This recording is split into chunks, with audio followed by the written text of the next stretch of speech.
Evening to all of you and welcome to TVS math. देखिए हमने जो है हिस्ट्री में मृदभांड भी कवर कर लिया है और इसके बाद कल भी हम लोगों ने एक टॉपिक ख़त्म कर लिया था और इसके बाद आज हम देखेंगे कल हमने सभ्यताएं ख़त्म कर ली थी, जैसे मेसोपोटामिया की सभ्यता, मिस्र की सभ्यता, स्पार्टा की सभ्यता, ईरान की सभ्यता। ये सारी सभ्यताएं मैंने एक वीडियो में कवर कर दी हैं। जो भी इनसे बनने वाले क्वेश्चन हैं आप उनको पढ़िए, फिर इसके बाद कोई ऑब्जेक्टिव बुक से क्वेश्चन लगाइए, आपके क्वेश्चन आराम से सॉल्व होंगे।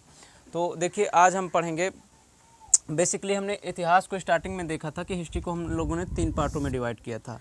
तो आज हम देखेंगे कि सिक्के जो विभिन्न कालों में विभिन्न शासकों ने जो सिक्के चलवाए हैं, वहाँ से भी एक क्वेश्चन आ ही जाता है हर एक एग्ज़ाम में। तो ये इतिहास को आगे बढ़ाते हुए उसी सीक्वेंस में इन सिक्कों का भी अध्ययन कर लेंगे। तो देखिए सबसे पहले हमने हिस्ट्री को 3 पार्टों में बांटा था। सबसे पहला था प्रागैतिहासिक काल, इसके बाद था आद्य ऐतिहासिक काल और इसके बाद था ऐतिहासिक काल।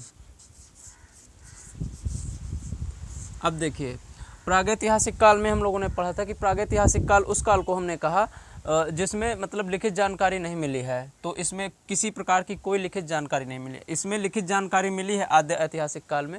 और प्रागैतिहासिक काल को हमने डिटेल में देख लिया है पिछले वीडियो में। इसको बांटा था बेसिकली 4 भागों में, पुरापाषाण काल, मध्य पाषाण काल, नवपाषाण काल, ताम्रपाषाण काल। तो इसकी डिटेल में स्टडी करना है तो आप प्रीवियस वीडियो देखिए, पहले तमाम सारे हिस्ट्री के वीडियो पढ़ें। आप जाइए, प्लेलिस्ट भी बना दी है हम लोगों ने हिस्ट्री की, आप वहाँ से किस सीक्वेंस से एक एक वीडियो देख सकते हैं। फिर आद्य ऐतिहासिक काल में देखिए हम लोगों ने क्या पढ़ा था। आद्य ऐतिहासिक में लिखित साक्ष्य तो मिले हैं, इसमें लिखित साक्ष्य मिले हैं लेकिन इनको पढ़ नहीं पाए हैं हम लोग। तो सिंधु घाटी सभ्यता था इसका एग्जाम्पल। सिंधु घाटी सभ्यता देखिए, सिंधु घाटी सभ्यता में कितने विकसित लोग थे, अगर उसको पढ़ लिया जाएगा तो बहुत सारी चीज़ें हमें मिल सकती हैं। अब उसको निरंतर प्रयास कर रहे हैं पढ़ने का, लेकिन अभी तक नहीं पढ़ पाए हैं हम लोग उसको। और आप कल्पना करिए कि सिंधु घाटी सभ्यता के लोग कितने विकसित थे, अब कितनी पुरानी सभ्यता थी। तो उससे कई सारी चीज़ें हमने सीखा है सिंधु घाटी सभ्यता से। लेकिन इसकी जो लिपि थी तो वो भाव चित्रात्मक थी, तो इसको पढ़ नहीं पाए हैं अभी लोग। अब मतलब जैसे कोई अक्षर है तो उसी अक्षर का कहीं दूसरा मतलब हो जाता है, कहीं दूसरा मतलब, तो इसको पढ़ने का प्रयास कर रहे हैं जो भी वैज्ञानिक लोग होते हैं इसके पढ़ने वाले, लेकिन अभी इसको पढ़ा नहीं जा सका है। अब देखिए हम आज देखेंगे, तो ये दोनों हमने कवर कर लिए हैं। अब हम पढ़ेंगे ऐतिहासिक काल को। तो देखिए ऐतिहासिक काल को बेसिकली हम लोग 3 भागों में डिवाइड कर देते हैं। ऐतिहासिक काल कहते किसे हैं, तो इसमें लिखित जानकारी भी मिली है और पढ़ भी लिया गया है। देखिए पुरातात्विक स्रोत यहाँ भी मिले हैं। हम किस कारण से पता कर सकते हैं कि आद्य प्रागैतिहासिक काल कोई रहा होगा, तो इसमें पुरातात्विक जानकारी मिली है। फिर और इसमें जो है आद्य ऐतिहासिक काल में इसमें भी पुरातात्विक जानकारी मिली है। और ऐतिहासिक काल में लिखित स्रोत तो मिले हैं, इसके साथ साथ हमें पुरातात्विक जानकारी भी मिली है। तो देखिए सबसे पहले हमारा क्या मिला इससे साक्ष्य, कैसे हम ऐतिहासिक काल को पता कर सकते हैं। तो सबसे पहला है पुरातात्विक साक्ष्य, पुरातात्विक साक्ष्य। और दूसरा नंबर क्या है, तो दूसरा नंबर है देखिए विदेशी यात्री, मतलब विदेशों से जो भी यात्री आए हैं तो वो अपने साथ कुछ पुस्तकें छोड़ गए हैं यहाँ लिख के, और उसके बारे में हम स्टडी करते हैं। और तीसरा नंबर है कि इसमें साहित्य लिख लिए गए थे, तो साहित्य। ओके, तो देखिए अब ये पुरातात्विक में कैसी कैसी जानकारी हमें मिल सकती है, कैसे हम पता कर सकते हैं पुरातत्व का क्या क्या आधार रहा है। तो पुरातत्व को हम लोग बेसिकली 2 भागों में डिवाइड करके पढ़ते हैं। कैसे हमें पता चलेगा कि ये पुरातात्विक साक्ष्य है, तो देखिए भैया एक तो सिक्कों से पता चलता है कि ये किस काल का सिक्का है, उस समय के देवी देवताओं की मूर्ति बनी रहती है, उनमें कौन कौन से काल के सिक्के कब चलाए गए। तो एक तो हो गए सिक्के, कॉइन्स, सिक्के यानी कॉइन्स। और दूसरा नंबर हो गया है अभिलेख। अभिलेख किसको कहा जाता है, तो जो प्राचीन काल में जो भी शासक राजा होते थे वो पत्थरों में एक जनता के लिए संदेश लिखवा देते थे। तो आज हम पढ़ेंगे सिक्कों के बारे में, फिर कल हम अभिलेख के बारे में डिस्कस करेंगे। तो ये थे अभिलेख। ओके, फिर इसके बाद हम विदेशी यात्रियों की सारी पुस्तकें एक वीडियो में कवर कर लेंगे और फिर इसके बाद साहित्य को पढ़ेंगे। तो आज हम देखते हैं, आज देखिए हमारा टॉपिक क्या है। आज का टॉपिक है हमारा ये कॉइन्स, सिक्के। तो ये वृत्तांत मैंने बता दिया है बैकग्राउंड बनाने के लिए। अब कल आज सिक्के पढ़ लेंगे, फिर इसके बाद कल पढ़ेंगे अभिलेख, फिर विदेशी यात्रियों की पुस्तकें पढ़ेंगे एक वीडियो में, फिर साहित्य से जो भी क्वेश्चन बनते तो उनके बारे में पढ़ेंगे। तो देखिए अब हमें पढ़ना है आज कॉइन्स कि किस शासक के काल में कौन कौन से कॉइन्स चले हैं, किसने कौन सी धातु के कॉइन्स चलाए हैं, किनकी क्या विशेषता थी। तो आज इनके बारे में हम एक वीडियो बनाए दे रहे हैं। तो हम हेडिंग डालते हैं कॉइन्स यानी सिक्के। अब पूछा जाएगा क्वेश्चन कि सिक्कों के अध्ययन को क्या कहते हैं। जैसे हम लोगों ने पढ़ा कि कोशिका के अध्ययन को क्या कहते हैं, तो साइटोलॉजी। इसी प्रकार पूछा जाएगा कि सिक्कों के अध्ययन को क्या कहते हैं, तो स्टडी ऑफ कॉइन्स यानी सिक्कों के अध्ययन। तो सिक्कों का अध्ययन क्या कहलाता है भैया, तो सिक्कों के अध्ययन को हम लोग कहते हैं न्यूमिस्मेटिक। क्या कहते हैं, न्यूमिस्मेटिक।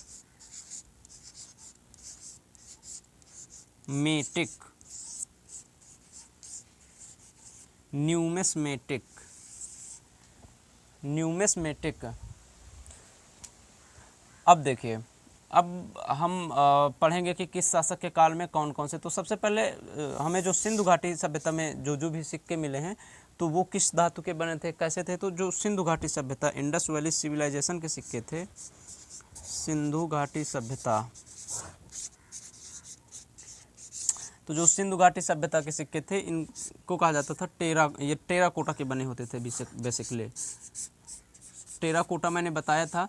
टेराकोटा देखिए मिट्टी के बर्तन होते हैं, फिर उनको आग में पका दिया जाता है तो उनका कलर लाल रंग का हो जाता है। ये टेराकोटा इटालियन शब्द है। ओके, तो सिंधु घाटी सभ्यता में कैसे सिक्के मिले हैं, टेराकोटा के सिक्के मिले हैं। आप देखिए मैंने पढ़ा दिया टेराकोटा के सिक्के। अब आपका काम है कि आप गूगल में बोलें कि टेराकोटे की सिक्के की इमेज और देखें, तो वहाँ से आप लंबे समय तक के लिए चीज़ों को याद रख पाते हैं। तो ये छोटी छोटी सी चीज़ें आप करते रहा करिए। अब इसके बाद क्या आया, सिंधु घाटी सभ्यता के बाद फिर यूनानी लोग देखिए आ गए थे। यूनानी, तो यूनानियों को हम लोग क्या कहते थे, इंडो ग्रीक। जैसे सिकंदर भी तो यूनानी ही था, यूनान से आया था। तो देखिए ये यूनानियों के समय में कौन से सिक्के चले हैं, तो यूनानियों के समय में जो है गोल्ड के सिक्के चले हैं। तो अगर पूछे कि पहली बार सोने के सिक्के किसने चलाया, तो वो चलाया यूनानियों ने पहली बार गोल्ड के सिक्के, यानी फर्स्ट टाइम गोल्ड के सिक्के, गोल्ड के सिक्के यानी सोने के सिक्के। ओके, अब इसके बाद फिर कौन आए हैं यूनानियों के बाद, तो देखिए बंद कर दो थोड़ा सा। तो चलिए इसको आप अगर नोट करना हो तो नोट कर लीजिए, नहीं स्क्रीनशॉट ले लीजिए। अब हम बढ़ते हैं यूनानियों के आगे। तो यूनानियों के बाद जो है कुषाण आए।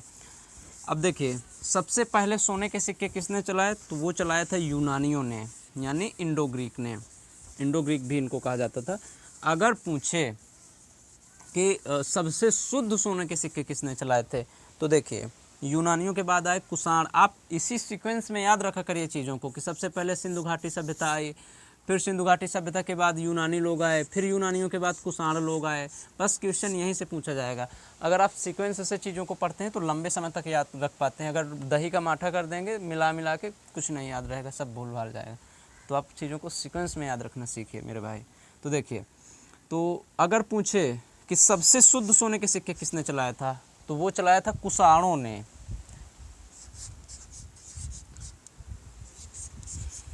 सबसे शुद्ध सोने के सिक्के,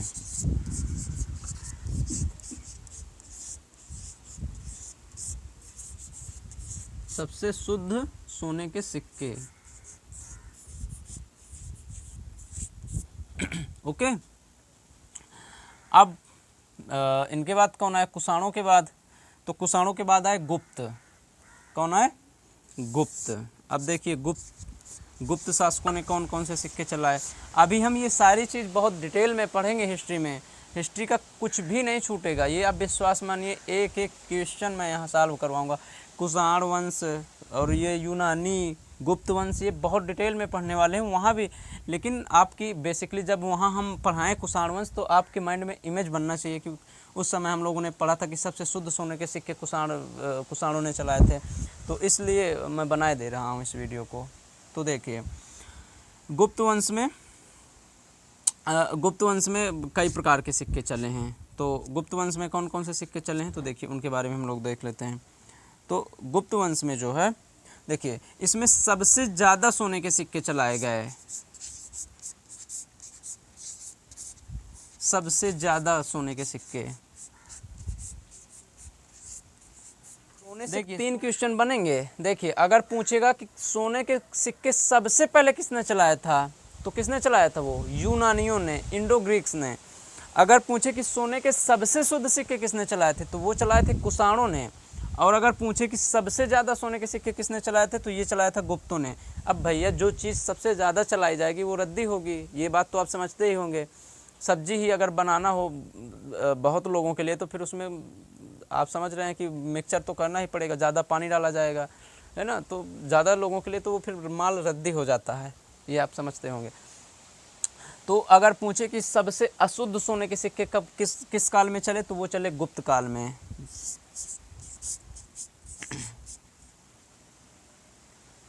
सबसे अशुद्ध सोने के सिक्के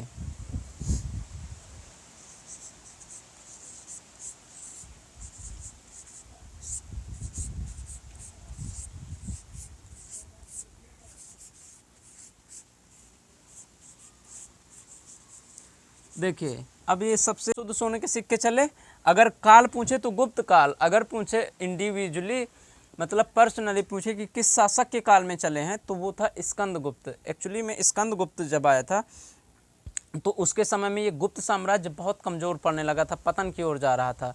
तो उसी के काल में सबसे अशुद्ध सोने के सिक्के चले। तो किस राजा के काल में चले, तो वो था स्कंदगुप्त। इसको भी आप याद रखिए, स्कंदगुप्त। अब भैया एक चीज़ सबसे अशुद्ध हो गई तो दूसरी चीज़ सबसे शुद्ध भी इनको चलाना पड़ेगा। तो अगर देखिए सबसे अशुद्ध सोने के सिक्के गुप्त काल, सबसे ज़्यादा सोने के सिक्के गुप्त काल, सबसे शुद्ध चांदी के सिक्के गुप्त काल। और पूछे कि चांदी के सिक्के गुप्त काल के किस शासक ने चलाया था, तो वो थे चंद्रगुप्त द्वितीय। देखिए मैं लिखे दे रहा हूँ ऊपर। देखिए मेरे भाई, चंद्रगुप्त द्वितीय ने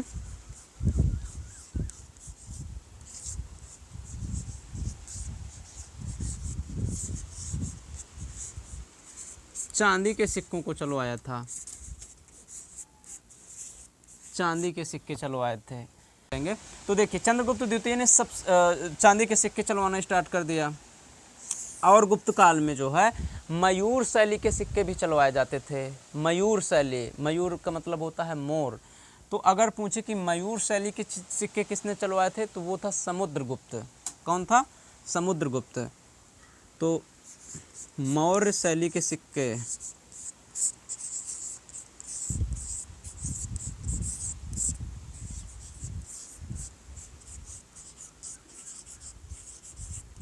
मौर्य शैली के सिक्के ये किसने चलवाए हैं, तो ये चलवाया है समुद्रगुप्त महोदय ने। समुद्रगुप्त को क्या कहा जाता है, इसको कहा जाता है भारत का नेपोलियन, यानी ये बहुत ही बहादुर शासक था। इसने सब गुप्त वंश का सबसे प्रतापी शासक भी इसी को कहा जाता है। इसको लिच्छवी दौहित्र भी कहा जाता है। दौहित्र का मतलब होता है नाती, नाती मतलब जैसे इसका ननिहाल था लिच्छवी में, तो इसलिए इसको लिच्छवी दौहित्र कहा जाता है ना। और देखिए तो और अगर पूछे कि कौड़ी अभी हम लोग देखते हैं, खेलते हैं चंदा कौड़ी, है ना। तो कौड़ी वाले सिक्के भी यहाँ, कौड़ी के सिक्के भी चलाए गए थे गुप्त काल में। तो गुप्त काल से बहुत सारे सिक्के मिले हैं, आप एक एक चीज़ याद रखेंगे।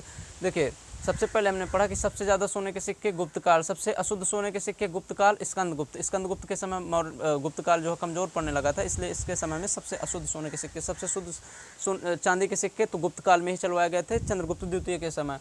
अगर पूछे कि मौर्य शैली के सिक्के किस शासक ने चलवाया था, तो वो चलवाया था समुद्रगुप्त ने। इसको लिच्छवी दौहित्र भी कहते हैं और भारत का नेपोलियन भी कहते हैं इसको। और कौड़ी के सिक्के तो ये भी चलवाया था गुप्त शासकों ने।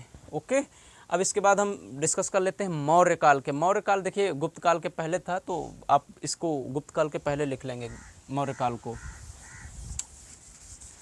तो मौर्य काल में देखिए कौन कौन से सिक्के चले हैं। मौर्य काल, मौर्य काल के फाउंडर कौन थे? चंद्रगुप्त मौर्य, जिसको किसने ट्रेंड किया था? तो आचार्य चाणक्य ने। तो देखिए मौर्य काल में बेसिकली 3 प्रकार के सिक्के चले हैं। कितने सिक्के चले हैं मौर्य काल में? तो मौर्य काल में 3 सिक्के चले हैं। कौन कौन से चले हैं? तो ये हुआ पण, और एक था आहत, और एक था पंचमार्क। अब मैं तीनों के बारे में थोड़ा थोड़ा सब बता दे रहा हूँ। देखिए पण किसको कहा जाता था? तो पण में जो है थोड़ा सा चांदी मिला दिया जाता था, मतलब आंशिक चांदी, कम मात्रा में चांदी मिला दिया जाता था, तो वो सिक्का बन जाता था पण का। ये भी क्वेश्चन पूछा जाता है कि अशुद्ध चांदी के सिक्कों को क्या कहा जाता है? तो वो कहा जाता है पण, क्योंकि इसमें बहुत कम ही चांदी मिलाई जाती है। तो अशुद्ध चांदी के सिक्के, अशुद्ध चांदी के सिक्के या आंशिक चांदी के सिक्के। और सबसे शुद्ध चांदी के सिक्के मैंने बता ही दिया कि गुप्त काल में चलाए गए हैं। अब देखिए ये आहत क्या होता है भैया, और ये पंचमार्क। तो सबसे पहले समझ लेते हैं पंचमार्क के बारे में। देखिए जब हम कोई प्रसाद बनाते हैं तो पंचमेवा मिलाते हैं ना, उसमें दही डालते हैं, घी डालते हैं, और दूध डालते हैं, शक्कर डालते हैं।